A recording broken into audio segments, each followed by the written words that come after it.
অতীতে মুক্তিযুদ্ধে শহীদ জিয়ার অবদানকে খাটো করার চেষ্টা করা হয়েছে। স্বাধীনতা দিবসে বিএনপির আলোচনায় বললেন প্রধানমন্ত্রী।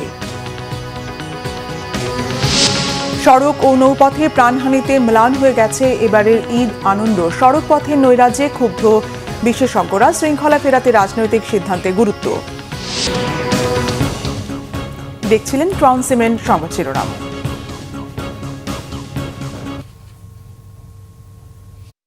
এবারে বিস্তারিত। প্রধানমন্ত্রী তারেক রহমান বলেছেন, স্বাধীনতার ঘোষক শহীদ রাষ্ট্রপতি জিয়াউর রহমান বাংলাদেশের স্বাধীনতা ও মুক্তিযুদ্ধের অন্যতম অনিবার্য চরিত্র। তিনি হঠাৎ স্বাধীনতার ঘোষণা দেননি। এর জন্য তার দীর্ঘ মানসিক প্রস্তুতি ছিল। তিনি ছিলেন শুধুমাত্র অপেক্ষায়।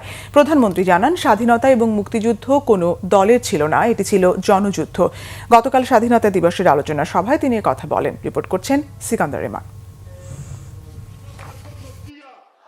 মহান স্বাধীনতা ও জাতীয় দিবস উপলক্ষে আলোচনা সভার আয়োজন করে বাংলাদেশ জাতীয়তাবাদী দল বিএনপি। রাজধানীর ইঞ্জিনিয়ার্স ইনস্টিটিউশন মিলনায়তনে আয়োজিত অনুষ্ঠানে শিক্ষক, বুদ্ধিজীবী সহ সমাজের বরেণ্য ব্যক্তিরা উপস্থিত ছিলেন। মহান স্বাধীনতা যুদ্ধ এবং স্বাধীনতার ঘোষণার বিষয়ে কথা বলেন প্রধানমন্ত্রী তারেক রহমান। শহীদ রাষ্ট্রপতি জিয়াউর রহমান হঠাৎ করেই কিন্তু স্বাধীনতার ঘোষণাটি দেননি। শহীদ জিয়া প্রথম জীবনে অবশ্যই একজন রাজনৈতিক কর্মী ছিলেন না, তিনি একজন সামরিক সৈনিক ছিলেন। তবে তিনি বাংলাদেশের স্বাধীনতার যে স্বপ্ন, সেটি যে তার মনের মধ্যে সেই বোধ শক্তির পথ থেকে লালন করতেন, এটি কিন্তু তার একটি লেখায় ফুটে উঠেছে। স্বাধীনতার চিন্তা চেতনা যে তিনি ধারণ করতেন, একটি স্বাধীন বাংলাদেশের জন্য যে তার একটা দীর্ঘ মানসিক প্রস্তুতি ছিল। প্রধানমন্ত্রী জানান, জনগণের জীবন মানোন্নয়নে বিভিন্ন পদক্ষেপ গ্রহণ এবং বাস্তবায়ন শুরু করেছে বর্তমান সরকার। আমাদের আকাঙ্ক্ষা সীমাহীন হলেও সম্পদের সীমাবদ্ধতা আমাদের রয়েছে।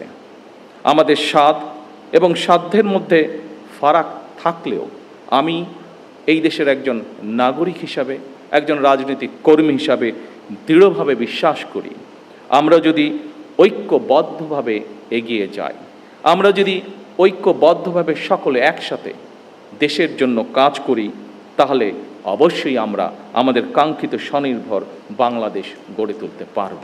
তারেক রহমান বলেন, এবারের স্বাধীনতা দিবসের অঙ্গীকার হোক সমাজের সবাইকে নিয়ে ভালো থাকব, খারাপকে দূরে ঠেলে দিয়ে ভালোকে সাথে নিয়ে এগিয়ে যেতে হবে। সিকান্দার রেমান, বাংলা ভিশন, ঢাকা।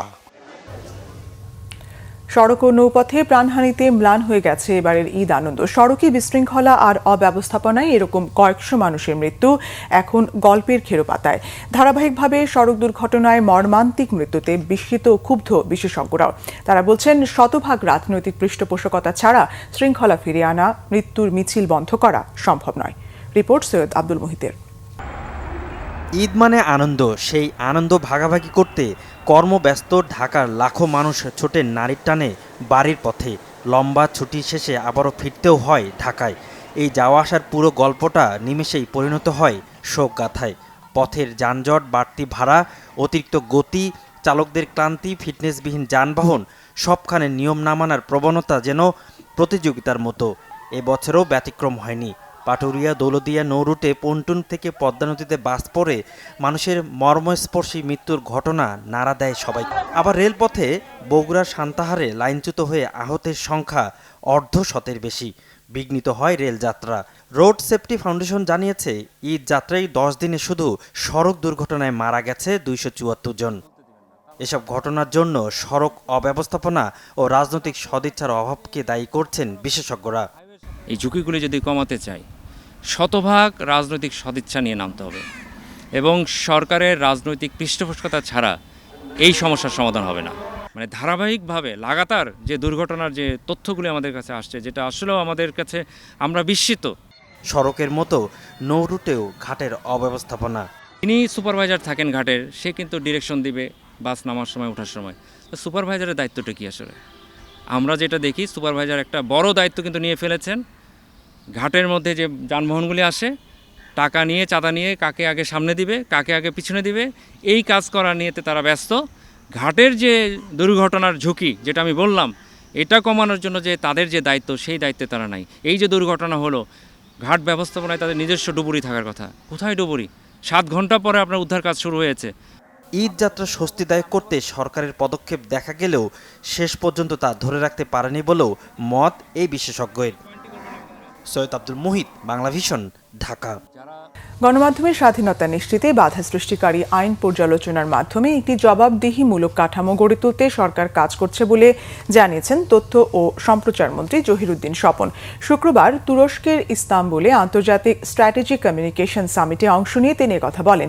পরিবর্তনশীল বৈশ্বিক ব্যবস্থায় স্থিতিশীলতা নিশ্চিত করতে বিশ্বাসযোগ্য যোগাযোগ, স্বাধীন গণমাধ্যমের উপর গুরুত্বারোপ করেন তিনি। অপতথ্য মোকাবিলার কার্যকর শক্তিশালী প্রতিষ্ঠান গড়ে তোলার উপরও জোর দেন।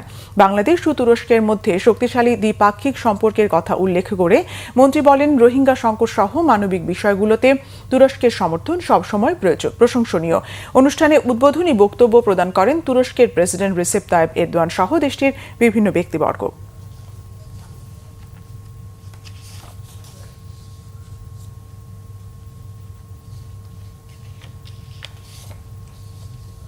And also which is related to the regional politics and the global politics, when it comes from the Gaza war, when it comes from the Middle East crisis, when it comes from the oil crisis, and the people of our country, they are eager for the right information and truth.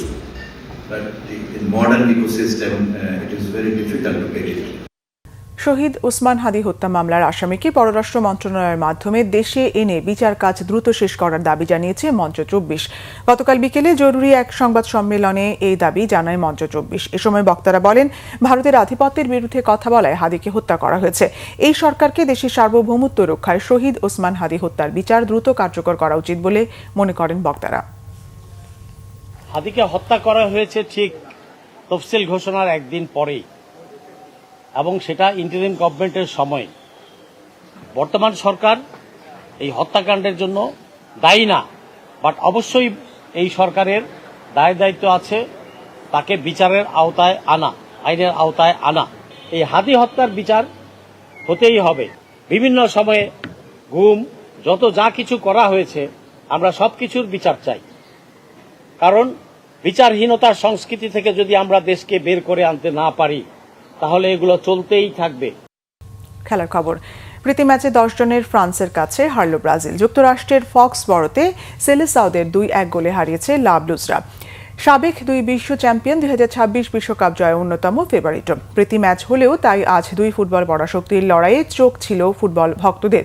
বিশ্বকাপের অন্যতম আয়োজক যুক্তরাষ্ট্রের পূর্ব উপকূলের ফক্সবরোতে মাঠে নামে 5 বারের champion Brazil ও 2 বারের champion France. 32 মিনিটে উসমান দেমবেলের দুর্দান্ত এক থ্রু বল ধরে বল ব্রাজিলের জালে পাঠিয়ে ফ্রান্সকে এগিয়ে দেন এমবাপ্পে। 55 মিনিটে রক্ষণ সামলাতে গিয়ে ফাউল করে লাল কার্ড দেখেন ফরাসি খেলোয়াড় দাওদ উপামেকানো। 10 জন হয়ে যাওয়া ফ্রান্সের বিপক্ষে সুযোগটি নিতে পারেনি ব্রাজিল। উল্টো এগো একিতিকের গোলে ব্যবধানটি দ্বিগুণ করে ফ্রান্স। 78 মিনিটে ব্রেমের একটি গোল শোধ করলেও ব্রাজিল আর সমতাসূচক গোলটির দেখা পায়নি। 66,215 দর্শকের বড় অংশই ছিল ব্রাজিলের সমর্থক। সেলেসাওদের দলে নেইমারকে অন্তর্ভুক্ত করতে স্লোগান দেয় তারা। তবে ম্যাচ হারলেও নেইমারকে নিয়ে কোনো আশার বাণী দেননি সেলেসাও কোচ কার্লো আনচেলোত্তি। এই ছিল এখনকার মতো। পরের সংবাদ সকাল 11টায় দেখার আমন্ত্রণ রইল। ধন্যবাদ।